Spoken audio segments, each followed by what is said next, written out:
Welcome to Kenton's videos. Enjoy the video. You start by securing the essentials. Charge the PSP Go above 70% and back up the original shell and save data to your PC so you can restore if needed. Install the specific drivers for your operating system, then download the matching PSP Go Shell package.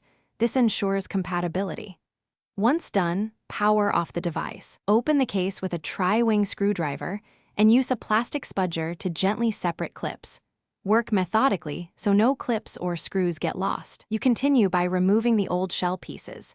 Pay attention to ribbon cable routing and connector orientation, since mistakes here cause non-functional controls.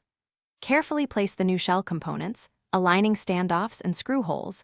Use the original screws and tighten to a snug, factory-like torque. Do not over-tighten. Once seated, reconnect ribbons and test buttons and joystick movement while the unit is still open, because it's far easier to fix a loose cable now than to reopen the device later. You finish by fully reassembling the PSP Go, ensuring every screw is in its original place and ribbon cables remain flat. Power on and verify the user interface, button responsiveness, screen, and wireless functions, then restore your backed up save data and settings. If everything works, great. If not, don't panic.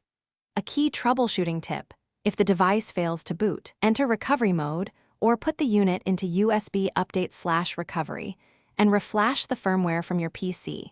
This usually